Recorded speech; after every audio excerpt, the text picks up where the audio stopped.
क्या हुआ था और कैसे हुआ? क्या हुआ था, ये इनके मामा जी का हमीदिया हॉस्पिटल में एडमिट थे, उनकी डेट हो चुकी थी। तो डेट के चक्कर में ये BHEL में नौकरी करता था, 15,000 रुपये महीने की। पता चला कि मामा जी एक्सपायर हो गए, तो ये BHEL से आ रहा था कि मामा जी को देख लूँ आखिरी बार। तो इसका भारत टाकिज पे एक गाड़ी से आपस में टकराव हो गया, ओवरटेक के चक्कर में। पैर में जरा सी लगी थी इसके। फिर हमने देखा कि इसका फ़ोन आया कि यार वो मेरा एक्सीडेंट हो गया, आप मुझे यहाँ से ले चलो। तो हम इनको केरवेल लेके आए, सिटी केरवेल वालों ने बोला आप इनको ले जाइए लालघाटी केरवेल ले गए। डॉक्टर ने बोला, हमने कहा आयुष्मान से होगा? कि हाँ हो जाएगा। लेकिन उस समय जब देखा उन्होंने कि यार आयुष्मान से 4 घंटे वहाँ पे उसकी ड्रेसिंग करके पट कर दिया कि डॉक्टर आ रहा है, ये सर्जरी का पैसा मांग रहे थे, इसलिए वो देने लगे कि इलाज नहीं करा। फ्रैक्चर तो हो जाएगा, लेकिन प्लास्टिक सर्जरी जो होगी ना इसमें, उसका आपका पैसा अलग से लगेगा। हमने कहा साहब इनकी बस की नहीं है, आप देख लो। कि हमारे यहाँ कोड नहीं है। तो मैंने उनसे बोला, मैंने कहा सर आपके यहाँ कोड नहीं है। माननीय नितिन गडकरी जी ने बोला है किसी भी बंदे को एक्सीडेंट होता है तो 1.5 लाख तक का इलाज गवर्नमेंट देती है, आयुष्मान की उसमें कोई ज़रूरत नहीं पड़ती। मेरा जो सोचना है और जो मुझे जानकारी है, हो सकता है हवा में मुझे जानकारी गलत हो। लेकिन वहाँ से हमने रात को 10:30-11 बजे सोचा कि यार अब क्या करें। हमने हमीदिया का मन बनाया। फिर हमने एक सज्जन बोलने लगे यार सिटी केयर चलो। सिटी केयर लेके आए, इनने देखे पेपर, तुरंत इनने बोला 10,000 रुपये लगेंगे। हमने कहा किस चीज़ के? कि एक जाँच होनी है, उससे इसको क्लियर हो जाएगा, इनकी कोई नस तो नहीं कटी पैर की। हमने कहा ठीक है। हमने इनको 10,000 रुपये दिए।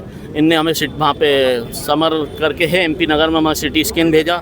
उस जांच को आने में प्राइवेट में मेरे मानने से तो ज़्यादा से ज़्यादा 3 घंटे में जांच आ जाती है। कोई सी भी जांच हुई, एंजियो करके थी, एंजियोग्राफी थी नसों की, 3 घंटे लगते हैं। यदि पेशेंट की गंभीर हालत है या कुछ भी सर्जरी होनी है तो तुरंत तत्काल में जांच आ जाती है। लेकिन स्थिति ऐसी बनी, इनने 48 घंटे तक जांच नहीं लेकर आए। हम इनसे पूछा साहब जांच आ गई? नहीं डॉक्टर साहब आना है, बस 2 घंटे में डॉक्टर साहब आना है। ऐसा करके इनने एक दिन निकाल दिया, फिर दूसरा दिन भी निकाल दिया। तीसरे दिन हमने इनसे बोला हम इनको कहीं शिफ्ट करने का सोचना है साहब, आपके पास कोई डॉक्टर है नहीं? एक भी सीनियर डॉक्टर नहीं है इनके यहाँ हॉस्पिटल में, कोई भी सीनियर डॉक्टर नहीं है। सब जो नर्स वगैरह हैं, वार्ड बॉय, वही पूरा काम देखते हैं। फिर इसके बाद हमने इनसे रात को बोला तो रात को वो ठीक था। सुबह उसको हल्का सा पेन हुआ, उसने कहा मुझे पेन हो रहा है आज सुबह। तो उनके जिया जी को फ़ोन लगा, जिया जी पेन हो रहा है, आप और कहीं शिफ्ट कर दो। तो उसने कहा अपन शिफ्ट हो जाते हैं, चलो ठीक है। तो इनने एक उसको इंजेक्शन दिया। इसके बाद उसके 5-10 मिनट बाद उसके ब्लड आया मुँह से और एक्सपायर हो गया। और ये सिर्फ आयुष्मान का गोरख धंधा है।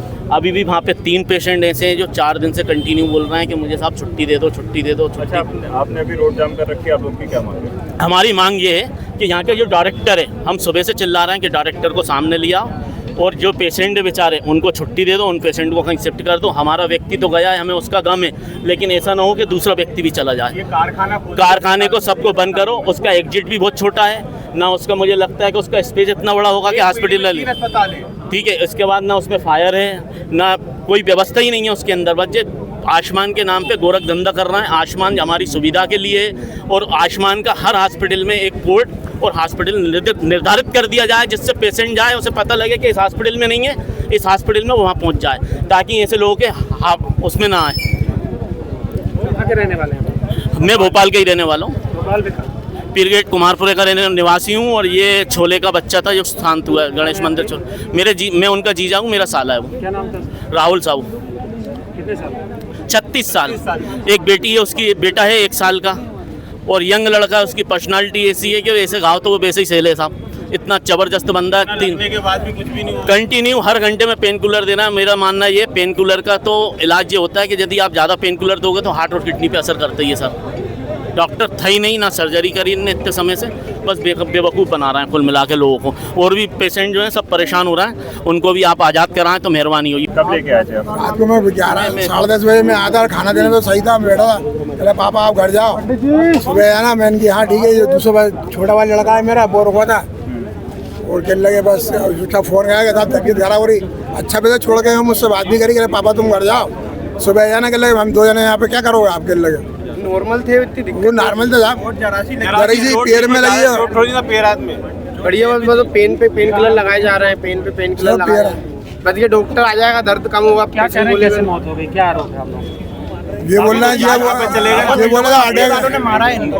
अरे इन लोगों ने मारा है। कहने लगे वो डोज दे दिया, कहने लगे आइडिया काम नहीं कर रही है। ये लोग ये बोला तो पंपिंग कर रहे थे, बस हम जब आए तो 5-6 डॉक्टर झूमे तो उससे पंपिंग कर रहे थे।